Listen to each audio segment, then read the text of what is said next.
अच्छी बात है कि 2014 के बाद पाकिस्तान के फ्यूचर पे बात होने लगी है, क्योंकि उससे पहले पाकिस्तान का फ्यूचर बहुत बेहतर था और पाकिस्तान के फ्यूचर में भारत के अवाम का, भारत के इंटेलेक्चुअल्स का, भारत के मीडिया का बहुत बड़ा रोल था। इसलिए वो फ्यूचर सिक्योर था और अब फ्यूचर कैसा होगा इसकी चिंता 2014 के बाद हुई। मुझे लगता है कि पाकिस्तान के बारे में जब हम बात करें तो ये जरूर ध्यान रखें कि पाकिस्तान बना कैसे था, वजूद में क्यों आया था, कैसे आया था। इसके लिए कुलदीप नैयर साहब की किताब भी पढ़ी जा सकती है और पिछले 70 साल का इतिहास अगर पाकिस्तान का आप देखें तो पाकिस्तान हिंदू और हिंदुस्तान की नफरत पे खड़ा हुआ है।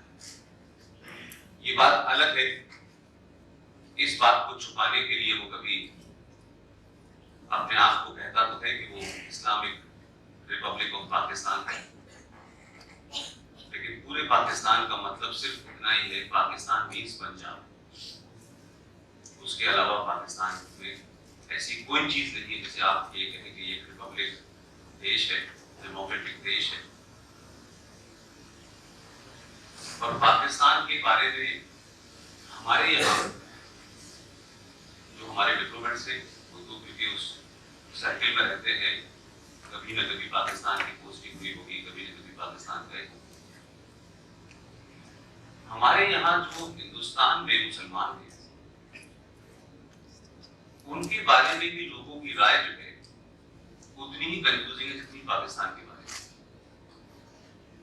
और हम कुछ राय जो है अपनी ख्वाहिश को खबर बनाने के लिए बनाते हैं, इसलिए हम रियलिटीज पे बात कम कोशिश करते हैं। हमको लगता है कि हम ऐसी तमाम बातें कहें जो सबको अच्छी लगे लेकिन जमीन पे वो ना हो। मेरे 12-14 साल के जीवन में उसमें एक इनपुट ये भी है कि मेरी पैदाइश और मेरी तालीम और तरबियत उस जगह हुई है जहां से पाकिस्तान का थॉट शुरू हुआ था। उस जगह का नाम है अलीगढ़ मुस्लिम यूनिवर्सिटी अलीगढ़। मैं वहीं पैदा हुआ हूँ, वहीं पढ़ा हूँ, उस साइकोलॉजी को जानता हूँ। और जब शायद पाकिस्तान के बारे में मैं ये भी नहीं जानता था कि उसकी दारुल हुकूमत क्या है, तब से मैं ये नारे सुनता था यूनिवर्सिटी के अंदर कि अगर हमारी मुसलमानों की बात नहीं सुनी गई तो हमारी आवाज जो है वो सड़क के पार चली जाएगी। और बहुत लंबे वक्त में सोचता था ये कौन सी आवाज है और कौन सी सरहद है और कहां जाएगी। लेकिन इस जर्नलिज्म की कैरियर में मुझे 12-13 साल वहां काम करने का मौका मिला। पाकिस्तान के पास यूनाइट रहने के लिए एक आखिरी हरबा था, वो था कश्मीर। जिस इस्लाम पे वो बना है, जिस इस्लाम का नाम लेके बना है, ये तय हो गया जो आरएसएस साहब जिसको बार-बार कह रहे हैं कि रिलीजन से ज्यादा कल्चरल आइडेंटिटी स्ट्रॉन्ग है। इसीलिए पाकिस्तान टूटा। आज पाकिस्तान के सामने चैलेंज भारत से ज्यादा है और जो इंटरनल कॉन्ट्रडिक्शंस हैं उनके बलूचिस्तान के साथ, पख्तूनख्वा के साथ, सिंध के साथ, वो भारत से ज्यादा खतरनाक है उनके लिए। लिहाजा जब तक भारत उनके सामने एक दुश्मन रहेगा, जब तक भारत उनके सामने एक पावरफुल देश रहेगा, तब तक पाकिस्तान को यूनाइट करने में उनको आसानी होगी। जब तक मीडिया बहुत ओपन नहीं था तो बहुत सारी चीजें बाहर से अंदर पता नहीं चलती थी। मैं भी कभी कभी पाकिस्तान जाके सोचता था कि पाकिस्तान जो है वो जो बताया जाता है हिंदुस्तान में, जो समझाया जाता है हमारे यहाँ बड़े बड़े इंटेलेक्चुअल्स, वो यहाँ जमीन पे मुझे नजर नहीं आता। और ये पीपल टू पीपल कांटेक्ट क्योंकि 10 साल रहा, क्योंकि मेरा जॉब पाकिस्तान से था। उस दरमियान में मैंने बहुत सारे ऐसे लोगों को देखा कि जो पीपल टू पीपल कांटेक्ट भी करते हैं, भारत पाकिस्तान की दोस्ती की बात भी करते हैं, लेकिन वही लोग इसमें भी इंटरेस्टेड होते हैं कि उत्तर प्रदेश में बीजेपी को कौन कौन हरा सकता है। वो यहाँ के इंटेलेक्चुअल्स के साथ बैठ करके ये भी डिस्कस करते हैं। वो ये भी डिस्कस करते हैं कि बिहार के अंदर कौन कौन से मुस्लिम इलाके हैं जहां भारतीय जनता पार्टी को आउट किया जा सकता है, जहां आरएसएस के खिलाफ लड़ा जा सकता है। मैंने बीच में कई बार लोगों से कहा कि हम इतना बड़ा मुल्क है, इसके आसपास हमारे यहाँ राज है, लेकिन हम पाकिस्तान को बारे में बहुत कुछ कहते हैं, लेकिन मुझे लगता है कि पाकिस्तान के बारे में एक एवरेज इंडियन को कुछ भी नहीं पता है। और पाकिस्तान आपसे नफरत करे या न करे, लेकिन पाकिस्तान को आपके बारे में आपका जो कास्ट सिस्टम है, इस देश में मुसलमानों की परसेंटेज कहाँ है, कौन सी पॉलिटिकल पार्टीज मुसलमानों के साथ हैं, कौन सी नहीं है, कौन से हिंदू हैं, कौन से ब्राह्मण हैं, कौन से ठाकुर हैं जो आरएसएस के खिलाफ हैं, इन सब का उनके पास एक बड़ा लंबा डाटा है। और उनकी जो पूरी डिप्लोमेसी या पीपल टू पीपल कॉन्टेक्ट होता है, वो इन्हीं बुनियादों पे आगे बढ़ता है। अनएम्प्लॉयमेंट की बात राणा साहब ने कही, मुझे अपने दौर में भी साथ साथ नहीं बात करनी है, लेकिन कभी ये नहीं कहा गया मुझसे कि पाकिस्तान के अंदर अनएम्प्लॉयमेंट है, पैसे की फाइनेंसिंग क्राइसिस है। 98 में जब अटल बिहारी वाजपेयी ने न्यूक्लियर टेस्ट किया ओडिशा, उस वक्त पाकिस्तान के अंदर का क्राइसिस बताता हूं जो मुझे वहां के सर्कल से पता चला कि पाकिस्तान के पास पैसा नहीं था टेस्ट करने के लिए। तब पाकिस्तान का एक बहुत बड़ा चैनल है, उसके मालिक की हैसियत हुकूमत के बराबर की है, उसने कहा कि मैं मुल्क को 6 महीने की तनख्वाह की गारंटी देता हूं और आप न्यूक्लियर टेस्ट करें। तो आज अगर हम पाकिस्तान के फ्यूचर की बात करें, तो पाकिस्तान का फ्यूचर जो है, एक तो मानता हूं भारत के हाथ में है। भारत पाकिस्तान को लेकर के कितना सुबह से लेकर शाम तक पाकिस्तान पाकिस्तान पाकिस्तान पाकिस्तान करता है, और पाकिस्तान को जिस हैसियत में हमने खड़ा कर दिया, लगता है कि शायद भारत का सबसे बड़ा चैलेंज पाकिस्तान ही है। मैं उसको ह्यूमर में भी कहता हूं कभी कभी। पूरे पाकिस्तान की पॉपुलेशन कोई 20 करोड़ के आसपास है। हमारे यहाँ उत्तर प्रदेश में अकेला योगी 22 करोड़ को संभाल लेता है, और कोई क्राइसिस नहीं होता, और कभी उत्तर प्रदेश के टूटने की बात नहीं होती। लेकिन पाकिस्तान में जो अब बड़ा क्राइसिस हुआ है, वो ये है कि पाकिस्तान की जिस इकोनॉमी की हम लोग बात कर रहे हैं, जितना पाकिस्तान का बजट नहीं है, उससे ज्यादा इस्लाम के अंदर जो 5 फंडामेंटल्स हैं, रोजा, नमाज, ज़कात, हज, उसमें ज़कात का कंसेप्ट है, और ज़कात अमीर लोग गरीब को देते हैं। ये बदकिस्मती है कि 57 मुल्कों में गरीबी कोई नहीं है जहां इस्लाम है। उन्हें कोई गरीब नहीं मिलता है तो उन्हें एक ही मुल्क नजर आता है, तो सारी ज़कात पाकिस्तान के पास आती है और वो अनअकाउंटेड होती है। दूसरा, पाकिस्तान की जो सबसे बड़ी इंडस्ट्री है, जिस ज़कात की वजह से ये मदरसे चलते हैं। जब पाकिस्तान बना था तो 400 मदरसे थे, अब लाखों की तादाद में मदरसे हैं, और जिस मौलाना फजलुर रहमान का जिक्र किया, उसको वहां मौलाना डीजल के नाम से जानते हैं। लिहाजा एक तो ज़कात है, और दूसरा ये बकरा ईद के ऊपर जो जानवरों की स्कीम होती है, ये आज से कोई 20 साल पहले वो कहा करते थे कि आप इसको हमारे यहाँ से ले जाएं। अब पाकिस्तान में जो लोग उसको लाने वाले लोग हैं, उनकी इतनी भी हैसियत नहीं है कि वो वहां से अपने पैसे से उसको ले आए। तो वो कहते हैं आप हमें यहीं पे दे जाए। उन मुल्कों के अंदर जहाँ इसका कंसेप्ट है कि वो किसी गरीब को देते हैं, वो भी अरबों खरबों की इंडस्ट्री। लिहाजा पाकिस्तान के अंदर जो आतंकवाद जिसे आप कहते हैं, जिसे आप जिहाद कहते हैं, उसकी एक सबसे बड़ी वजह यह है कि पाकिस्तान जो है वो इन्हीं बुनियादों पे हुआ है। लिहाजा पाकिस्तान अब ये भी तय करता है और ये भी सोचता है कि कांग्रेस पार्टी के आने से उन्हें फायदा है, समाजवादी पार्टी के आने से फायदा है, लालू प्रसाद के आने से फायदा है। हम इस तनाजुर में वो पूरी पॉलिटिक्स तय कर रहे हैं। जहां तक पाकिस्तान के आप कहेंगे सोच की बात है, तो मैं नहीं समझता कि 1947 में जिस बुनियाद पे पाकिस्तान बना था, उस सोच में कोई फर्क आया है। पाकिस्तान को मैं एक बात के लिए जरूर मुबारकबाद देता हूँ और उनकी तारीफ भी करता हूँ। इंसान गलत हुए सही हो, अगर कुछ उसूलों पे खड़ा है वो तो खड़ा है।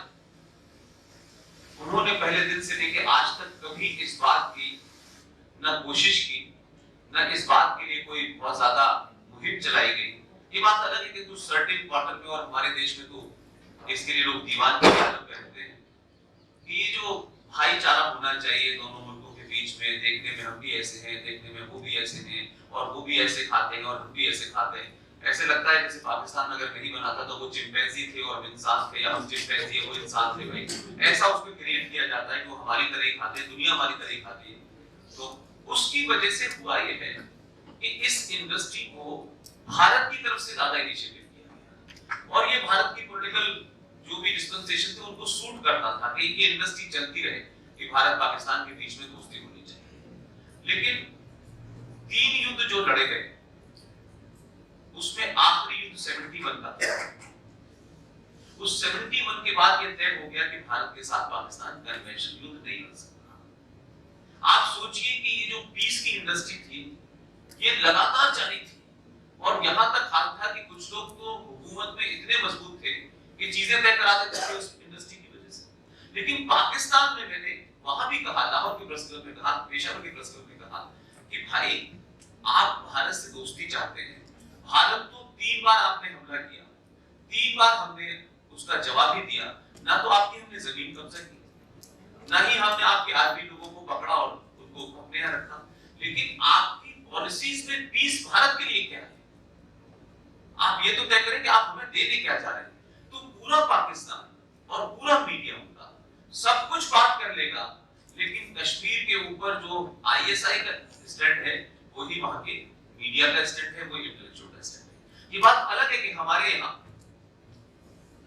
कश्मीर पे भी स्टैंड अलग है हमारे देश के इंटेलेक्चुअल्स का, पाकिस्तान को लेकर भी है, और पाकिस्तान को लेकर के हमारे यहाँ बहुत एक्सक्यूज किया जाता है। और जो लोग ये कहते हैं कि साहब पाकिस्तान जो है वो को लेकर के भारत में बड़ा फोबिया क्रिएट किया जाता है और हमारे यहाँ इलेक्शन उस पर लड़े जाते हैं। मेरे 12 साल में मैंने एक इलेक्शन कम से कम पूरा पाकिस्तान का 2013 का कवर किया। ये बात अलग है कि हमारे यहाँ जो उर्दू जानते हैं वो बोलते नहीं, और जिन्हें उर्दू आती नहीं वो उर्दू का दावा करते हैं। ना तो पाकिस्तान के स्लोगन पढ़ते, ना पाकिस्तान की तकरीरें सुनते, ना पाकिस्तान के अखबार पढ़ते। जिन अखबारों को पढ़ते हैं वो अखबारों के अंदर वो बात नहीं होती जो पाकिस्तान का अवाम चाहता है। बहुत सारे कुछ लोग होंगे जो इंटेलेक्चुअल्स अपनी एक्टिविटीज में शामिल रहते हैं, जैसे हमारे भी कुछ लोग रहते हैं। एक उनका ग्लैमर है लाहौर की सड़कों पे घूमना, फूड स्ट्रीट पे खाना खाना, गाने बजाने की बात करना। मुझे लगता है कि जो आंतरिक बातें कही हैं राणा साहब ने, अगर मैं ये मानता हूँ, मेरा 12-13 साल का एक्सपीरियंस ये कहता है, और एज ए जर्नलिस्ट आपको आसानी ये होती है कि वो आपको कहीं रोका नहीं उन्होंने। और इस 12 साल के अंदर मैं शारदा माता भी गया, मैं बलूचिस्तान भी गया जहाँ अलाउ नहीं होता किसी हिंदुस्तानी को, और पाकिस्तान ऐसा देश है जहाँ सिटी स्पेसिफिक वीजा आपको मिलता है। इस 12-13 साल के अंदर मुझे ये लग गया कि हिंदुस्तान में जो लोग भी पाकिस्तान को हैंडल करते हैं, ये जो लोग भी पाकिस्तान के बारे में बात करते हैं, उनकी बातचीत और अभी हाल के दिनों तक जो आर्टिकल 35 और 370 पे बात करते थे, एक वर्ग था हिंदुस्तान में, और अभी भी है, कोशिश करी है उन्होंने कोर्ट में जाने की, वो ऐसे लगता था कि आर्टिकल 35 और 370 बहुत कोई खतरनाक चीज है, पता नहीं उसके हटने की क्या हो जाएगा, ऐसा नहीं होगा वैसा नहीं होगा, और टेबल पे बैठे बैठे ही जंग कर देते थे। जमीन पे हो ना हो, लेकिन इतना डराते थे, लगता था कि शायद ये मुमकिन ही नहीं। ऐसे ही पाकिस्तान के अंदर भी बहुत सारे बातों को ऐसा कहा जाता था। एक बहुत ही लर्नेड पूरी किताब लिखी पाकिस्तान के ऊपर, वो महान कार्य करते थे, हमारे यहाँ की सरकारों को एडवाइस करने जाते थे, प्राइम मिनिस्टर उनको बुलाते थे एडवाइस करने, और मुशर्रफ जब यहाँ आने वाले होते थे तो वो यहाँ से जाते थे, इस सरकार की क्या-क्या कमजोरियां हैं, इस सरकार की क्या-क्या वीकनेसेस हैं जो टेबल पे होगी, वो पहले डिस्कस करके आते थे मुशर्रफ से, और मुशर्रफ साहब को बता के आते थे कि ये आपको करना है, और वो सरकार में प्राइम मिनिस्टर और उनका फॉरेन मिनिस्टर उस साहब से डिस्कस करते थे। वो जिंदा है, बॉम्बे में, बड़ी किताब उन्होंने लिखी है कश्मीर में। ये जो पूरी इंडस्ट्री है हमारे यहाँ, इस इंडस्ट्री की वजह से पाकिस्तान खड़ा हुआ है, इस इंडस्ट्री की वजह से पाकिस्तान जिंदा है। और मैं बार बार इस बात को कहता हूं कि भाई आप मुझे बताइए, ये मुल्क 21 लाख लोगों की लाशों पे बना, 3 वॉर लड़ी गई, और हम प्रॉक्सी वॉर पिछले 40 साल से 71 से लड़ रहे हैं, लेकिन ये दोस्ती की जो हमारी ख्वाहिश है ये पूरी नहीं हो रही। और जब आप हिंदुस्तान में बात करते हैं मुसलमानों को लेकर, आपके रिश्ते आज भी हिंदुस्तान के मुसलमानों से सही बुनियादों पे नहीं है, होप्स और झूठ पे रखे हुए हैं, जो जरा से में बिगड़ जाते हैं। इसलिए हिंदुस्तान में जितने दंगे हुए होंगे हिंदू मुस्लिम के, उतने पाकिस्तान में भी नहीं होंगे। लेकिन पाकिस्तान का संकट ये है कि पाकिस्तान आपसे ये चाहता है कि हमसे दोस्ती करो, हमारी शर्तों पे करो, और हम अपनी नस्ल को और तुमको उस दौर से, जो मुगलों का दौर था तब से लेकर अब तक, इंफिनिटी कॉम्प्लेक्स में रखने के लिए अपनी मिसाइल का नाम भी गौरी रखेंगे, उसको गजनवी रखेंगे और बाबर भी बनाएंगे। लिहाजा हमारे पूर्वज वो हैं जिन्होंने हिंदुओं को माना, जिन्होंने हिंदुओं को दबाया। यहाँ इंडिया नहीं आता। आज भी वहां पर ये संकट है कि ये कहते हैं कि हिंदुस्तान में हुकूमत वो होनी चाहिए जो प्रो मुस्लिम हो, जो मुसलमानों की नाजायज मांगों को माने। वो खूबसूरत है, और अब तो क्योंकि इतनी चीजें ओपन हो रही तो आपको नजर आ रही है। मैं मानता हूं कि पाकिस्तान के फ्यूचर आज की डेट में बहुत ब्लीक है, हालात बहुत खराब है। मैंने लाहौर की सड़कें भी देखी हैं, वो कलमा चौक भी देखा है, वो कुरान शरीफ चौक भी देखा है, जिसकी वजह से इस्लाम को जिंदा रखने की कोशिश की गई है। और इस्लाम पूरे पाकिस्तान में कहीं भी नहीं है। अगर पाकिस्तान का सारा डोमिनेशन है, बस सारा डोमिनेशन है तो वो पंजाबियों का है। पंजाबियों का डोमिनेशन आर्मी में भी है, पंजाबियों का डोमिनेशन ब्यूरोक्रेसी में भी है, पंजाबियों का एजुकेशन में भी है। और जो पाकिस्तान की नेशनल असेंबली है, जिसे आप लोकसभा कहते हैं, उसमें 272 के ऊपर इलेक्शन होता है। 60 सीटें औरतों के लिए रिजर्व है, 10 सीटें रिलीजियस माइनॉरिटी के लिए हैं। उस 272 में टोटल 148 सीटें पंजाब की हैं। तो आप ये कहें कि पंजाब जो है वो छोड़ देगा, पंजाब को अपनी हुकूमत फौज को बचाए रखने के लिए हिंदुस्तान से दुश्मनी रखनी ही पड़ेगी, क्योंकि 3 सूबे जो हैं उनकी एक कल्चरल आइडेंटिटी है। सिंध की अलग आइडेंटिटी है, बलूच की अलग है, पश्तो की अलग है, और तीनों जगह रेजिमेंट चल रहा है पंजाब से। तो आप ये पहली बार हुआ होगा कि पाकिस्तान की आर्मी ने अपने पंजाबियों को टेस्ट करने के बाद एक पठान को पकड़ के लाया। और जिस लाहौर को कहा जाता है कि दुनिया का बहुत खूबसूरत शहर है, इसमें तो कोई नो डाउट, लेकिन कॉस्मोपॉलिटन है। तो इस सब के बावजूद जो पाकिस्तान का सबसे ग्लैमरस आदमी है इमरान खान, वो लाहौर से चुनाव नहीं जीता, वो जीता वहीं से चुनाव। तो उनकी मजबूरी ये थी कि जो दाढ़ी वाले आते थे, जो उर्दू बोलते थे, जिन्हें अंग्रेजी नहीं आती थी, जिनका नाम दुनिया में नहीं था, इसलिए इमरान खान का सिलेक्शन किया गया कि ये इसका नाम है पूरी दुनिया में, और ये क्लीन शेवन आदमी है, ये विदेश से पढ़ के आया है, इस छवि का इस्तेमाल किया। लेकिन जो पूरा जो कैसेट है जो आर्मी चलाती है, इमरान खान को भी वही करना पड़ रहा है जो पाकिस्तान की आर्मी चाहती है। कश्मीर जैसे जैसे सॉल्व होगा, कश्मीर के अंदर पाकिस्तान के जो प्रॉक्सीज हैं, वो हुकूमत में भी है, वो आतंक में भी है, वो हुर्रियत में भी है, वो यूनिवर्सिटीज के अंदर भी है, वो प्रोफेसर्स भी हैं। जैसे जैसे उनकी गिनती कम होगी, पाकिस्तान डिसमेंटल होगा। पाकिस्तान को अगर आपने कश्मीर के मुद्दे को हटा दिया, तो जो उनका ग्लू का काम करता है कि कश्मीर की वजह से पूरे पाकिस्तान को घेर रखते हैं, और कश्मीर में मुसलमानों के साथ ये हो रहा है, वो तीनों सूबों को बताते हैं। आज के इस मीडिया में उस खैबर पख्तूनख्वा को भी पता है, बलूचिस्तान को भी पता है, उनकी हरकतें भी आपको पता है। लिहाजा मैं मानता हूँ कि जो बार-बार एक हमारे यहाँ लॉबी कहती थी कि स्ट्रॉन्ग पाकिस्तान भारत के हक में, मैं तब भी इस बात के खिलाफ था और आज भी इस बात के खिलाफ। पाकिस्तान का क्रिएशन मुल्क बनाने के लिए नहीं हुआ, पाकिस्तान का क्रिएशन इस देश में हिंदुओं के प्रति जो नफरत थी उस पे हुआ था। वो नफरत आज भी जारी है कि आप 29% हिंदू थे और आप घट के 1.5% रहे, और हिंदुस्तान के मुसलमानों की चिंता पाकिस्तान को हमसे ज्यादा है। तो ये जब तक रहेगा तब तक बात नहीं बनेगी। लिहाजा पाकिस्तान के फ्यूचर के बारे में चिंता होनी चाहिए, क्योंकि सच में पाकिस्तान का फ्यूचर 2014 के बाद से खतरे में है, और अगर ये खतरे में है तो होना चाहिए। पाकिस्तान के बारे में हम जरूर कह सकते हैं कि इसे डिस्ट्रॉय नहीं करा जा सकता, लेकिन पाकिस्तान को नेपाल और बर्मा तो बनाया जा सकता है। बहुत मुश्किल। मेरा कहना यह है कि भारत के अंदर मुसलमानों को लेकर के जो बात आपने कही कि सेकुलर भारत बना, सेकुलर तो बेसिकली देश में सियासी जरूरत के लिए 1976 में बना, और भारत को किसी ने हिंदू राष्ट्र बनाने की बात नहीं कही। लेकिन मेरा सिर्फ इतना ही सवाल है कि भारत को मुसलमानों को बर्मा से आए हुए रोहिंग्या मुसलमानों की चिंता है। आजाद मैदान में आप 2.5 लाख लोगों का जुलूस निकालते हैं, आर्मी के शौर का बना हुआ जो खुदी के उसे छोड़ते हैं, 5 गाड़ियों में आग लगा देते हैं, पुलिस वाले मारे जाते हैं। बर्मा से आए हुए रोहिंग्या मुसलमानों के लिए अगर आपके पेट में दर्द है या तकलीफ है, तो ये तकलीफ आपकी उतनी उनके लिए भी होनी चाहिए थे जो लोग अपने ही देश में अपने ही मूल निवासी होकर के मुसलमान और इस्लाम और मजहब और मस्जिदों का सहारा लेने के बाद 5.5 लाख कश्मीरी हिंदू पंडितों को जब निकाला गया था, तो ये धरना प्रतिशत इसलिए हिंदुस्तान के मुसलमानों की सेलेक्टिव रिलेशन पाकिस्तान को ताकत देती है। यही मेरा कहना है। अब आप कहेंगे वो क्यों लेता है, क्यों नहीं लेता है?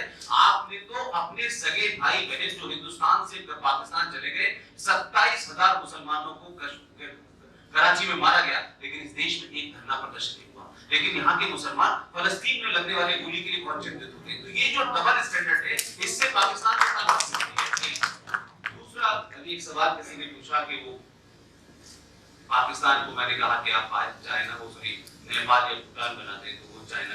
यहाँ मेरा नोशन ये नहीं था कि आप नेपाल के रिश्ते चाइना के साथ होंगे और वो दिक्कत होगी। पाकिस्तान की सारी स्ट्रेंथ और सारी ताकत वहां की आर्मी के पास है, और आर्मी जो है पूरे तौर से आर्मी कम जिहादी ज्यादा है, इस्लामिक फंडामेंटल से गवर्न होती है। जब तक आप उस आर्मी का मोराल नहीं तोड़ेंगे, जो बात इंदिरा गांधी ने अपनी किताब में भी लिखी है कि जब पाकिस्तान की आर्मी का मोरल टूटेगा तभी आप बातचीत करने के टेबल पर जाएंगे। पाकिस्तान की आर्मी का मोरल न टूटे, इसकी सिर्फ एक ही बात बताता हूँ, वहां की सोसाइटी फिर भी वाइब्रेंट है। उसामा बिन लादेन से पहले उस दौर में मैं वहां जाता था, तो वहां अक्सर कारों के ऊपर our army the great army ऐसे करके लिखा होता था। मैं लाहौर से एंटर करता था तो जो पीछे ग्राफिटी लिखी होती है बसों पे और 3 व्हीलर्स के बीच में, उससे मूड पता चलता है। पाकिस्तान की लोएस्ट 71 के बाद हुई पोजीशन है। और अभी हाल के दिनों में जब उसामा बिन लादेन को बावर्ची खाने से उठा के अमेरिका ले गया, तो पीछे लिखा हुआ था कि मेहरबानी करके औरत धीरे बजाएं, पाकिस्तान आर्मी सो रही है। तो मेरा कहना यह है कि आर्मी के ऊपर सबसे ज्यादा है। और कश्मीर की बात, एक और सवाल पूछा गया कि कश्मीर के बारे में कहा गया कि 35 में 370। मेरा सिर्फ इतना कहना है कि कश्मीर को लेकर के पाकिस्तान में ये जो कहा गया कोई आयरन कर्टेन है और वो ध्यान बढ़ाने के लिए, ये सब बड़े अच्छे लगने वाले जुमले हैं। पाकिस्तान बहुत बड़ा मुल्क नहीं है, उतने सारे लोग, ऐसा नहीं कि वहां लोगों को पता ना हो। पाकिस्तान की जो सबसे बड़ी प्रॉब्लम है कि there is no middle class, या तो स्टिंगी रिच है या गरीब लोग हैं। तो मिडिल क्लास देश में आंदोलन लाती है, क्रांति लाती है। ये जितने भी आप आंदोलन देखते हैं कि कभी पार्लियामेंट को घेरा जाता है, सब मैनेज होते हैं, इसका कोई आवाम से लेना देना नहीं होता। लिहाजा मुझे लगता है कि कश्मीर को लेकर के जैसे ही आपकी ताकत आगे बढ़ेगी, आर्मी की क्रेडिबिलिटी कम होगी, आवाम उस आर्मी के खिलाफ बाहर आएगी और पाकिस्तान कुछ हद तक सुधर सकता है। क्योंकि उम्मा का कंसेप्ट जो है वो हवा हो गया इस बार, और उम्मा मिल नहीं रही इमरान खान को, ढूंढ रहे बेचारे। तो ये जो उम्मा का कंसेप्ट था, ये भी आप नॉन इस्लामिक देशों को डराने के लिए करते थे। अब रियलिटी ये है कि तेल की मिकदार कम हो रही है, तो जैसे जैसे तेल का पैसा कम होगा वैसे वैसे अकल ज्यादा आएगी। मुझे लगता है कि पाकिस्तान को लेकर के जो कहा गया कि हम एक मॉडरेट स्टेट चाहते हैं, पाकिस्तान मॉडरेट स्टेट कभी बन ही नहीं सकता। आप उसकी जेनेसिस में जाइए, टर्की बना, वापस लौट गया, टर्की इतने लंबे समय तक रहा। मॉडरेट स्टेट इसलिए नहीं बन सकता कि जब वो इस्लामिक रिपब्लिक ऑफ पाकिस्तान बना था, तो आज भी पाकिस्तान में अजीब कलाकारी है। वहां कभी आज तक रेप नहीं हुआ, कोई चोरी नहीं हुई, कोई डकैती नहीं हुई, कुछ हुआ ही नहीं। क्योंकि इस्लामिक स्टेट के अंदर जो अदालतें कॉन्स्टिट्यूशन के थ्रू चलती हैं, जो जोगिंदर नाथ मंडल लिख के आए थे भारत में, उस संविधान में 90% मुसलमान जाता है कोर्ट में, और एक भी इस्लामिक मुसलमान जो है वो ये नहीं कहता है कि मुझे फैसला शरीयत कोर्ट के लिहाज से चाहिए। इसलिए वहां कोई चोरी हुई नहीं आज तक। लिहाजा ये पाखंड है कि आपने इस्लामिक राज तो बनाया, तो बनाइए तो फिर सऊदी अरब की तरह फैसला कीजिए, पूरा इस्लाम नाफिज कीजिए। जैसे हमारे यहाँ के देश के मुसलमानों का एजेंडा है, हमारे यहाँ के मुसलमानों को सिविल मैटर के अंदर इस्लाम चाहिए, क्रिमिनल मैटर के अंदर तो ये पाखंड हमारे यहाँ भी हुई है, ऐसा नहीं है, नई बात है, लेकिन हम इस्लामिक नहीं है, लिहाजा वहां कोई मांग भी नहीं करने जाता। इतने ईमानदार है भारत के मुसलमान, किसी कोर्ट में नहीं कहा कि शरीयत के तहत हमें चाहिए, वो तलाक भी शरीयत के तहत नहीं देने जा रहे थे। लिहाजा एक और दूसरी बात यह है कि भारत की पार्लियामेंट में 1994 में पीवी नरसिम्हा राव की सरकार के दरमियान में जो एक बात बता रहा हूं, जो बात अभी कही गई कि कौन सी वो लॉबी है भारत के अंदर, 1994 में भारत की पार्लियामेंट के अंदर पीवी नरसिम्हा राव के जमाने में रेजोल्यूशन पास हुआ, कहा भारत और पाकिस्तान के बीच में कश्मीर एक समस्या है, और उन्होंने उसमें अगली लाइन ये जोड़ी कि समस्या सिर्फ इतनी है कि जो पाकिस्तान ने कश्मीर पे कब्जा कर रखा है उसे वापस ले लें। आप इस घटना के बाद से सिंह साहब का ये आइडिया है, ये थॉट है, आप सोचिए कि 1994 में भारत की पार्लियामेंट ने इतना बड़ा रेजोल्यूशन पास किया पाकिस्तान के खिलाफ। आपने इस देश में किसी से पूछा कि इंटरनेट नहीं चल रहा, इस देश के अंदर कोई मीडिया के अंदर हड़कंप हुई, इस देश के अंदर और पाकिस्तान रिएक्ट किया, लेकिन सरकारों के बदलने से यह है कि भारत ने आज भी अपने इंटरनल मैटर को ठीक किया है। 35 या 370 was nothing to do with Pakistan, लेकिन इसके करने के बाद आप भारत के अंदर जो लॉबी है, भारत की पॉलिटिकल पार्टीज की जो चुप्पी है, मुसलमानों की जो चुप्पी है, रेडिकल लोगों की जो चुप्पी है, पाकिस्तान के अंदर जो घबराहट है, सिर्फ इसलिए कि सरकार बदली। इसका मतलब है कि इतना बड़ा रेजोल्यूशन पास किया गया, सरकार लोग बैठे थे, लेकिन उनको पता था कि हमारे लोग हैं, कोई फर्क नहीं पड़ने वाला, रेजोल्यूशन पास करके धूल में रख दिया जाएगा। इन्होंने उसी रेजोल्यूशन को उठा के धूल झाड़ के पास कर दिया, लिहाजा बॉम्बलाट अंदर भी होगा।